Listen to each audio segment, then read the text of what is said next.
നമസ്കാരം. ഇന്ന് നമ്മൾ ചർച്ച ചെയ്യാൻ പോകുന്നത് ഈയിടെ വൈറലായ ഈ പരദേവനഹോ എന്ന് പറഞ്ഞ ക്രിസ്തീയ ഭക്തിഗാനത്തെ പറ്റിയിട്ടാണ്. ഈ പാട്ട് കേൾക്കുന്ന ഏതൊരു സംഗീത പ്രേമിക്കും മനസ്സിലാവും ഇത് കേട്ട് കഴിയുമ്പോൾ. കർണാടക സംഗീതമായിട്ട് എന്തോ ഒരു കണക്ഷൻ പോലെ ഒരു ഫീല് ഇല്ലേ, തോന്നിയില്ലേ? കർണാടക സംഗീതമായിട്ട് ഒരു കണക്ഷൻ ഉണ്ട്. ഈ ഭക്തിഗാനം എഴുതിയിട്ടുള്ളതും സംഗീതം നിർവഹിച്ചിട്ടുള്ളതും യുസ്തസ് ജോസഫ് എന്ന് പറഞ്ഞ അദ്ദേഹമാണ്. അദ്ദേഹത്തിന്റെ മറ്റൊരു പേരും കൂടി ഉണ്ട്, വിദ്വാൻ കുട്ടി. ഇദ്ദേഹം ജനിച്ചു വളർന്നൊരു തമിഴ് ബ്രാഹ്മൺ ഫാമിലിയിൽ നിന്നായിരുന്നു. രാമയ്യർ എന്നായിരുന്നു അദ്ദേഹം ജനിച്ചപ്പോൾ ഉള്ള അദ്ദേഹത്തിന്റെ പേര്. പിന്നീട് അദ്ദേഹത്തിന്റെ ഫാമിലി മൊത്തത്തിൽ ക്രിസ്ത്യൻ മതത്തിലേക്ക് കൂടുമാറി. ഈ പാട്ട് ശ്രീരാഗത്തിലാണ് ചിട്ടപ്പെടുത്തിയിട്ടുള്ളത്. താളം ആദ്യ താളത്തിലുമാണ്. നമ്മുടെ പോപ്പുലർ ആയിട്ടുള്ള എന്തരോ മഹാനുഭാവലും ആ കൃതിയുടെ സെയിം രാഗത്തിലാണ് ഇത് വന്നിട്ടുള്ളത്. ഈ പരദേവനഹോ നമുക്ക് പരിത്രാണനത്തിനധിപൻ, മരണത്തിൽ നിന്നൊഴിവുകത്ത നാമഖില ശക്തനിൻ തിരുകരത്തിലുണ്ട് നിജമീ. പരദേവനഹോ നമുക്ക് പരിത്രാണനത്തിനധിപൻ, മരണത്തിൽ നിന്നൊഴിവുകത്ത നാമഖില ശക്തനിൻ തിരുകരത്തിലുണ്ട് നിജമീ. പരദേവനഹോ നമുക്ക്. നിങ്ങളാ പാട്ടിന്റെ വരികൾ ശ്രദ്ധിച്ചോന്ന് എനിക്കറിയില്ല.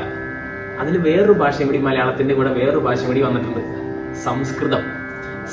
ചില വാക്കുകൾ അദ്ദേഹം ഈ പാട്ടിൽ ഉപയോഗിച്ചിട്ടുണ്ട്.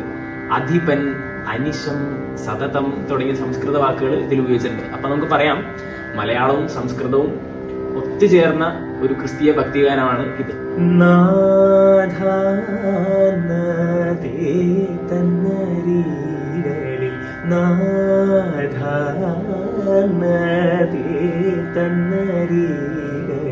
വൻ തലയ തകർക്കും പിഴച്ചു നടക്കുന്നവന്റെ മുടികൾ, വൻ തലയ തകർക്കും പിഴച്ചു നടക്കുന്നവന്റെ മുടികൾ, മൂടിയ നെറുകയെ തന്നെ മുടിക്കും ആദിനാഥനോടു ചെയ്തതാമനിശം.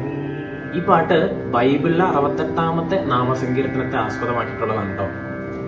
നല്ല ഗാംഭീര്യമുള്ള പാട്ടുകള്. അത് ശ്രീരാഗത്തിലും കൂടി ആവുമ്പോൾ ആ രസം അങ്ങോട്ട് കൂടും. പിന്നെ ഇത് ആളുകളിലേക്ക് കൂടുതൽ എത്തിത്തുടങ്ങിയത് ആദ്യം ദാസേട്ടന്റെ ഒരു ആൽബം ഇറങ്ങിയായിരുന്നു 2001 ദാസേട്ടൻ പാടിയത്, ദിവ്യഹൃദയം എന്ന് പറഞ്ഞ ഒരു ആൽബം. അതിൽ മ്യൂസിക് ചെയ്തേക്കുന്നത് മോഹൻ സിത്താര, അദ്ദേഹമാണ്. അപ്പൊ കുറച്ച് ആളുകൾക്ക് അത് അന്ന് എത്തിയായിരുന്നു. അതിനുശേഷം 2022 കാന്ത എന്ന് പറഞ്ഞ ബാൻഡ് ഈ പാട്ടൊന്ന് പുനരാവിഷ്കരിച്ചായിരുന്നു. അപ്പോൾ കുറേയും കൂടി ആളുകളിലേക്ക് എത്തിയത്. പിന്നെ ഈയിടെ നന്ദഗോവിന്ദം ഭജൻസും കൂടി പാടിയപ്പോൾ പാട്ട് മൊത്തത്തിൽ വൈറലായി. അപ്പൊ ഈ പാട്ടിനെ പറ്റി എനിക്ക് ഈ കാര്യങ്ങളെ കുറിച്ച് പറഞ്ഞു തരണമെന്നുണ്ടായിരുന്നു. നിങ്ങൾക്ക് മനസ്സിലായെന്ന് വിചാരിക്കുന്നു.